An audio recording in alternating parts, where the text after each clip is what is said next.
जय हिंद। Good morning friends. Welcome to my YouTube channel Jai Baba Govind teaching centre यानी JVG teaching centre. मैं S Sainik आज से आप सभी क्लास 10th के स्टूडेंट के लिए प्रत्येक दिन मैथ एंड साइंस का वीडियो लेकर के आऊंगा, जिसमें हम लोग अच्छी तरह से 10th की तैयारी करेंगे, जिसमें NCERT, BTVC और भारतीय वन की जो बुक है सभी से मैं आप लोग का थ्योरी बताऊंगा और साथ में क्वेश्चन भी हम यहाँ करवाते जाएंगे। आप लोग का अच्छी तरह से यहाँ पर तैयारी करवाया जाएगा। यदि जो कोई ऑफलाइन कहीं पे क्लास करता भी है तो उससे दिक्कत नहीं है, वो इसे रिवीजन के रूप में देख सकते हैं। और यदि जो कोई नहीं करते हैं तो उसे टेंशन लेने की जरूरत नहीं है, आप यहाँ देख करके क्लास कर सकते हैं। ये आपको प्रत्येक दिन वीडियो यहाँ पर मिलता रहेगा और साथ ही साथ हम ये जो आपको नोट्स मतलब लिखाते जाएंगे उसका नोट्स JVG टीचिंग सेंटर के या तो यूट्यूब चैनल आप ज्वाइन हो जाइए, उस पे मैं दूंगा, या फिर टेलीग्राम चैनल पे ज्वाइन हो जाइए। जब कोई मेरा मतलब खत्म हो जाएगा चैप्टर तो मैं आपको प्रत्येक दिन देता रहूंगा, उसमें पढ़ाता रहूंगा। तो चलिए हम लोग अपनी क्लास की ओर चलते हैं। तो जैसा कि आप ऊपर देख रहे हैं JVG टीचिंग सेंटर, ये हमारे यूट्यूब चैनल के हमारे संस्थान का नाम है। आगे हम लोग बात करें तो मैं आज साइंस स्टार्ट करने वाला हूँ, यानी विज्ञान।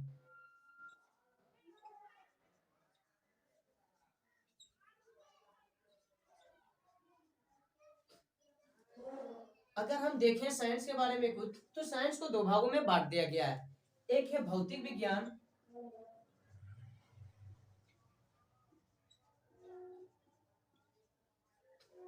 जिसे हम फिजिकल साइंस भी बोलते हैं,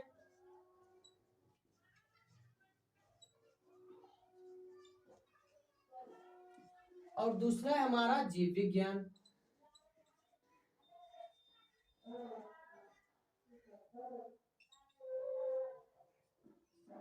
जिसे हम बायोलॉजी कहते हैं। जीव विज्ञान को biology, life science, natural science इस तरह से बोला जाता है। आगे अगर हम बात करें भौतिक विज्ञान को, तो इसे भी दो भागों में बांटा गया है, जिसमें से एक को हम भौतिकी यानी फिजिक्स कहते हैं, और दूसरा की अगर हम बात करें तो ये केमिस्ट्री होता है यानी रसायन शास्त्र।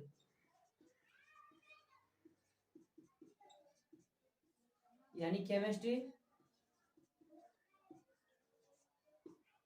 दूसरी ओर अगर हम देखें बायोलॉजी को, तो इसे भी दो भागों में बांट दिया गया है, एक जंतु विज्ञान जिसे बोटनी कहा जाता है, और दूसरे भाग का बात अगर हम करें तो इसे हम लोग कहते हैं वनस्पति विज्ञान।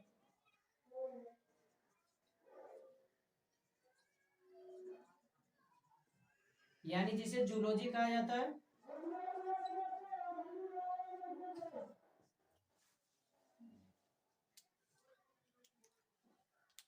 साइंस जिसे हम विज्ञान कहते हैं दो भागों में बांट चुका है, एक है भौतिक विज्ञान फिजिकल साइंस, दूसरा है बायोलॉजी जीव विज्ञान, जो कि आप लोग 10th क्लास में पढ़ चुके, सॉरी 9th क्लास में पढ़ चुके होंगे। भौतिक विज्ञान यानी फिजिकल साइंस को भी दो भागों में बांट दिया गया है। इनका दो शाखाएं हैं, एक फिजिक्स दूसरा केमिस्ट्री, यानी एक भौतिक की और दूसरा है रसायन शास्त्र। अगर वही हम बात करें जीव विज्ञान बायोलॉजी की, तो इसे भी दो भागों में बांट दिया गया है, एक है आपका जंतु विज्ञान यानी बोटनी, और दूसरा है वनस्पति विज्ञान यानी जूलॉजी। देखिए हम बातें अगर 10th की करते हैं तो 10th में हमारा कुल 6 सब्जेक्ट है, जिसमें से हमारा 3 लैंग्वेज पेपर है यानी 3 भाषा की पेपर है, और 3 अदर सब्जेक्ट है। जिसे हम बात करते हैं हिंदी, ये हमारा क्या है भाषा की पेपर है। दूसरा है इंग्लिश, ये भी भाषा है। और तीसरा हमारा क्या है संस्कृत, ये भी हमारा भाषा है। चौथी अगर हम बात करें साइंस की, तो साइंस जो है इसमें से फिजिक्स केमिस्ट्री बायो 10th में जो है तीनों एक समूह के रूप में ही रहते हैं, तीनों एक साथ ही रहते हैं। और इसकी हम आगे की बात करें, अगर जो 10th से आगे की मतलब सॉरी ये उसके बाद सोशल साइंस की अगर हम बातें करें, तो इसमें हमारा कुल 5 सब्जेक्ट, मेनली 4 को आता है बट 5 सब्जेक्ट हो जाता है। हिस्ट्री, ज्योग्राफी जिसमें हमारा डिजास्टर मैनेजमेंट रहता है, उसके बाद सिविक्स और इकोनॉमिक्स, और एक हमारा मैथ हो गया है। तो कहने का मतलब कुल मिलाकर के ये कि ये साइन जो है इंटर से इस रूप में आप देखोगे, आप जानते भी होंगे अगर आपके घर में कोई पढ़े होंगे या फिर आप आगे जब पढ़ेंगे तो आपको पता चलेगा कि हम मेनली फिजिक्स, केमिस्ट्री और बायोलॉजी में जीव विज्ञान जिसमें हम जंतु विज्ञान जिसमें हम जीव जंतु का अध्ययन करते हैं और दूसरा वनस्पति विज्ञान जिसमें हम पेड़ पौधों का अध्ययन करते हैं, दोनों को एक साथ पढ़ाया जाता है। यानी कि इंटर क्लास में हमारा फिजिक्स अलग, केमिस्ट्री अलग और बायोलॉजी अलग हो जाता है। बट अगर हम 10th की क्लास की बातें करते हैं तो ये सभी एक साथ ही होता है। अच्छा चलिए हम लोग थोड़ा 10th क्लास का जो सिलेबस है थोड़ा उस पर भी डिस्कस कर लेते हैं। तो देखिए अगर हम 10th क्लास की सिलेबस को देखते हैं, अगर हम 10th क्लास की सिलेबस को देख रहे हैं तो इसमें से हम लोग जानते हैं कि एक हिंदी होता है, संस्कृत होता है, इंग्लिश होता है, मैथ्स होता है,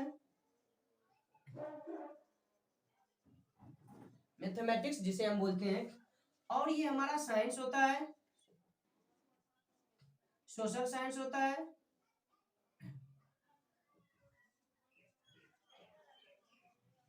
और हमारा क्या हो जाता है, चलिए हो गया हिंदी, संस्कृत, इंग्लिश। ये तीनों हमारा भाषा का पेपर है यानी लैंग्वेज पेपर है। ये तीनों हमारा क्या भाई, भाषा का पेपर है यानी लैंग्वेज पेपर है। इसमें से सभी को हमें 100 में 100 मार्क का होता है। ये तीनों का तीनों क्या है, 100 मार्क का है। चौथा हमारा मैथ है, ये भी 100 मार्क का होता है। पांचवा हमारा साइंस है, साइंस भी हमारा 100 मार्क का होता है, बट ये दो भागों में बटा होता है।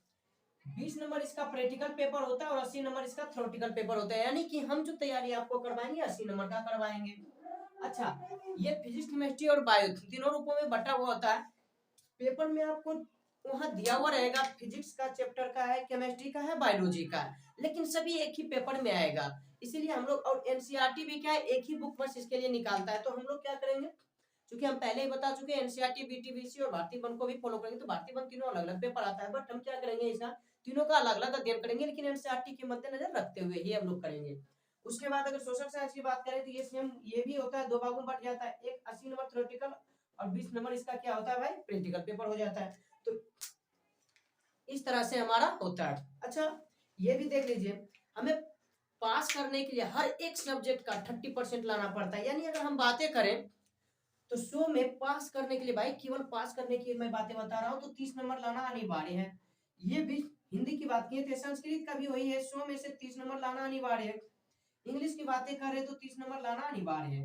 अगर हम बातें मैथ्स की कर लेते हैं तो इसमें भी 30 नंबर लाना हमारा अनिवार्य है। लेकिन अगर हम साइंस की बातें करें तो साइंस चूंकि दो भागों में बटा हुआ है तो इसका नंबर भी हमें दो भागों में लाना पड़ता है। अगर हम 80 का 30% निकालें, 80 का अगर हम 30% निकालें तो ये 24 नंबर होता है, यानी कि हमें 24 नंबर इसमें लाना होता है।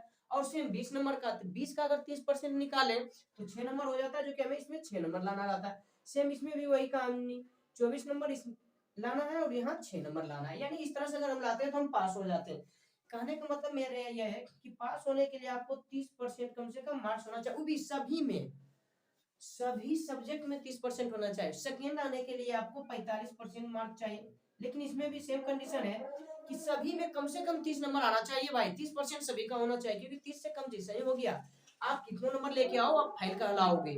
और फर्स्ट होने के लिए हमें 60% चाहिए। और इससे अगर आगे की बातें सोचे तो बहुत अच्छी बात है भाई कि आप आगे के बारे में सोच रहे हो। तो उम्मीद करते हैं कि आपको यहाँ तक समझ में आ गई होगी।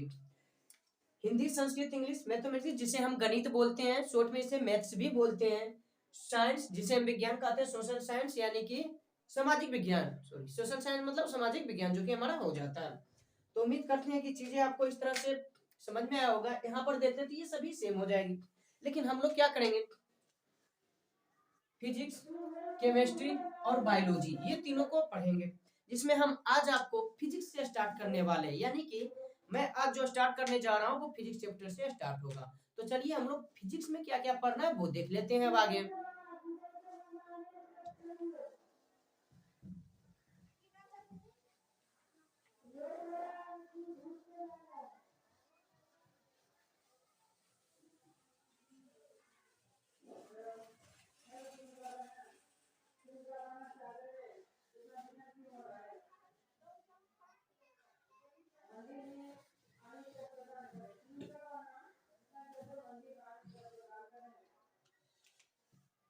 चलिए फ्रेंड, तो हम लोग जो स्टार्ट करने वाले हैं आज वो साइंस से। कौन सा है भाई?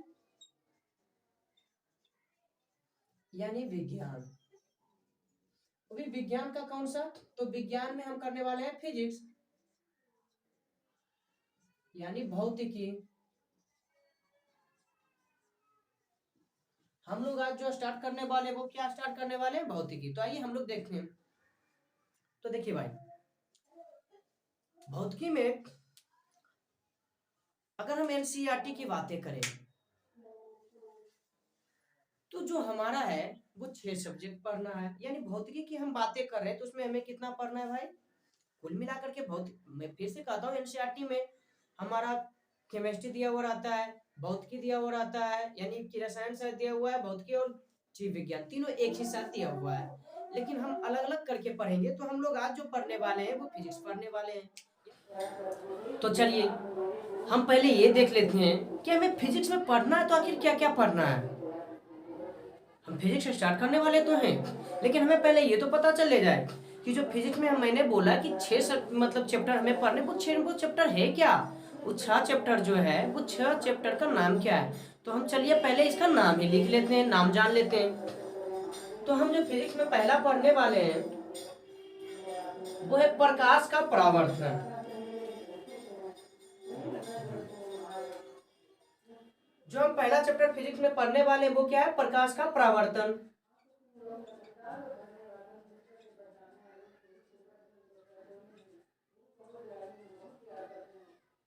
अगर हम दूसरी चैप्टर की बात करें तो वो प्रकाश का अपवर्तन है।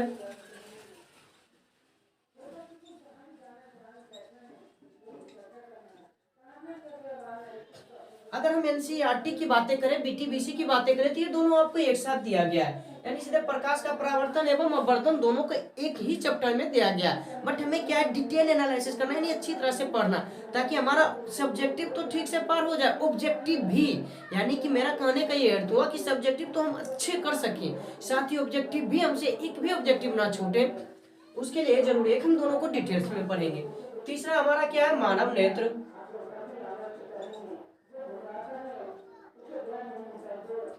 इसी में मानव नेत्र में ही हमें वर्ण विक्षेपण भी पढ़ने हैं।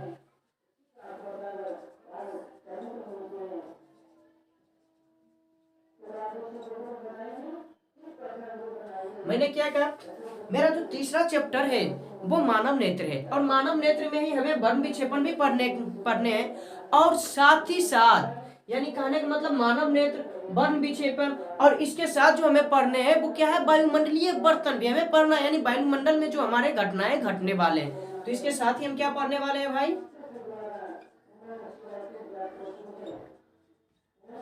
वायुमंडलीय अपवर्तन।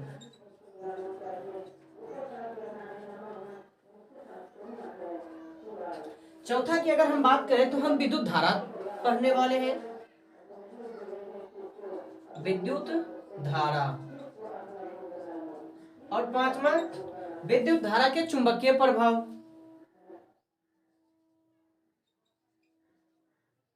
विद्युत के चुंबकीय प्रभाव।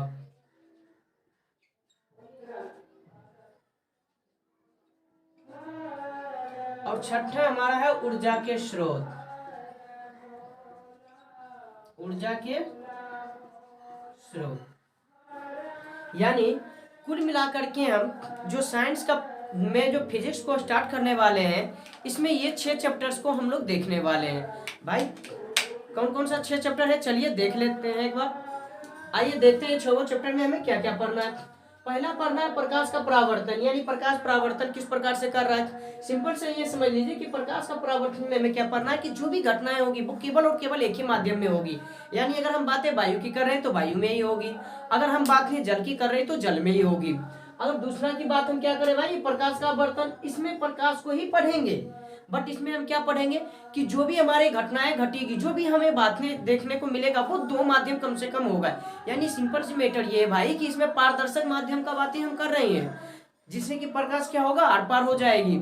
सिंपल से ये बातें हो रही है ना इसमें, कि ये जो हम प्रकाश का बर्तन में पढ़ने वाले हैं, इसमें हम क्या पढ़ने वाले हैं, तो हम इसमें जो पढ़ने वाले हैं उसमें ये पढ़ने वाले हैं कि कम से कम 2 मीडियम लेंगे, यानी कम से कम 2 माध्यम होगा।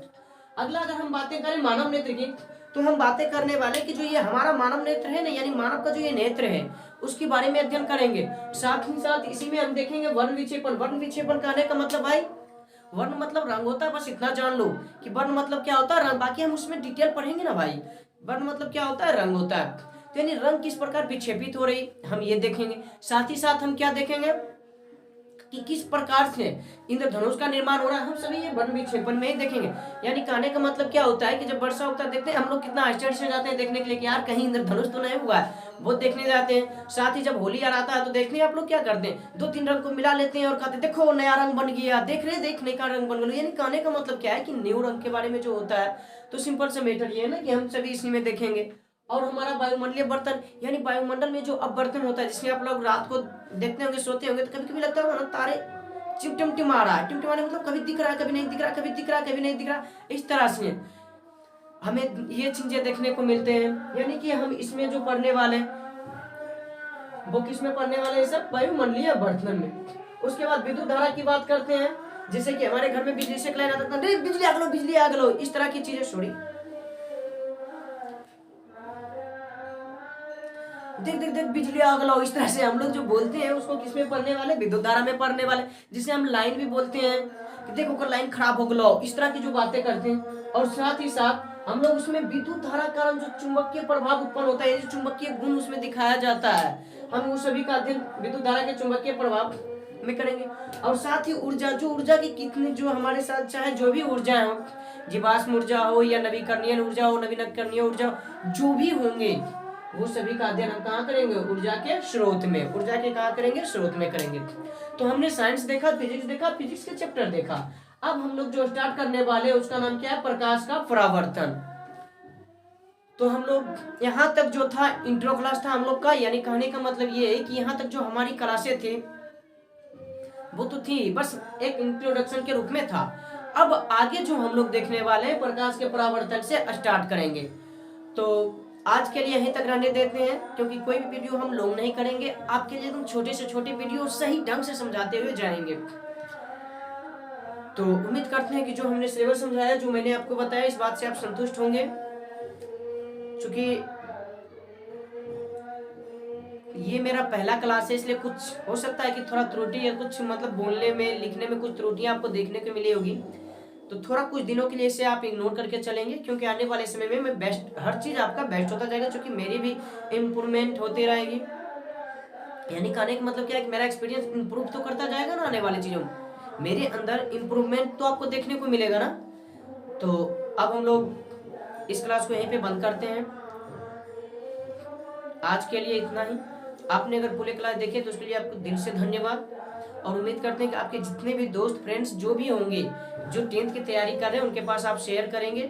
और अगर आपको अच्छा लगेगा तो आप लाइक भी कर सकते हो। और हमारे चैनल को मैं ये जरूर कहूँगा कि आप कुछ करो ना करो भाई, बट हमारे चैनल को सब्सक्राइब अवश्य कर लो, ताकि नोटिफिकेशन आपके पास पहले पहुँच जाए। और आप विश्वास रखिए कि जब आप ये चीज़ें 1 सप्ताह 2 सप्ताह चलेगी तो आपको लगेगा सच में यार नॉलेज यहाँ बहुत अच्छी मिल रही है, चीज़ों आपको बढ़िया से समझाया जाएगा।